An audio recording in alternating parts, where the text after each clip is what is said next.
Derby Nerd here with James Cybulski of TSN. Thanks for taking the time to join us, James. Thanks very much for having me. Now, I understand this is not your first bout. No. You've been to bouts before. We came a couple of years ago, back in 2008, and we saw the Smoke City Betties, and I watched them in action and so we thought when the opportunity to get out again and present itself. It's been a little while, but it was nice. We actually, not to sound like too dorky a roller derby fan, but we actually have a poster of the Toronto Roller Derby League in our basement. So that's awesome. It's right next to our Guns N' Roses poster. So that seems we keep fitting. it real. Yes, I thought so too. Now, has it changed much? I know you was at an arena before. They've got their own space now.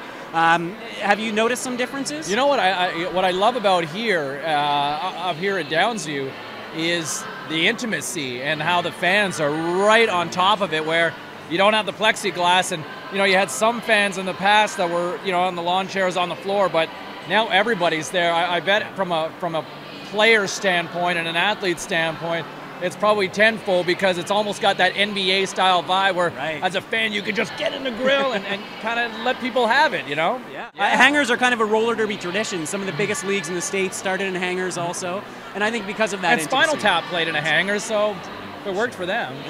Now, I know, Cybulski, you've been doing a lot of the UFC coverage lately with TSN. I saw your interview with Brock Lesnar. It's interesting how UFC has kind of emerged out of this. No one knew how to take it. And then you have someone like Brock Lesnar who's coming from sports entertainment. There's a little bit of a battle for legitimacy there. And I think the same thing's happening with roller derby. There's this history of roller derby with the bank track, sort of sports entertainment aspect to it. Do you see some similarities between UFC and derby? I mean, you look at what the UFC has kind of evolved to in the last number of years, and now they've got a little marketability where they can kind of take to the mainstream. Where from a Canadian standpoint, you've got a guy like George St. Pierre who almost legitimizes the sport because he's such a great athlete, and he's become a marketable athlete in Canada with endorsements like Gatorade and so on, and Under Armour and all that.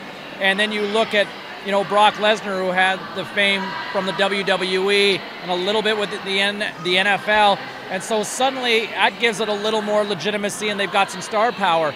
A guy like Rampage Jackson, who's played B.A. Baracus with the A-Team. I mean, what dude that's north of 30 doesn't know who B.A. Baracus is, right? That Mr. T made famous. So now they have these bankable stars that suddenly have a little bit of mainstream notoriety. And I think when you look at perfect example, as a kid, I watched roller derby on TV back when the Thunderbirds and back when TSN first launched up in Canada, and it was some of the big programming back then. And now you see what Drew Barrymore's film with Whip It not too long ago, and I think that suddenly gives it mainstream exposure. And I think something like that, it's great for the sport. And I think for any up-and-coming sport, to get that sort of exposure, it just continues to grow. And I mean, you think about all those. I remember reading something in GQ a number of years back about all these little quiet indie leagues, and then A&E picks up on doing a reality TV show about that, and now suddenly there's a film about that, so suddenly there's awareness, and it gets bigger and bigger and bigger. I mean, it's fun. I mean, obviously there's a market for that for people, and why not? I mean, it's only going to get bigger and bigger from here. And you can see the crowd starting to get a little more intelligent. They know when to cheer. They're really into it a lot. And you can see on the track that the sport has changed. This is a much more athletic sport. Strategy is now a huge part of the game. Are you going to go back to your TSN buddies now and say, man, we got to check out this roller derby? Yeah, I'm gonna push to see if we can cover the championship coming up in a few weeks' time, and see if we can try to twist some arms, or at least throw some elbows. We might wind up with a penalty for that around here, but it might be worth it though, wouldn't it? Maybe. Well, James Cybulski, thanks so much for taking the time with us. Thank you very much for having me, man, and keep rocking the roller derby love.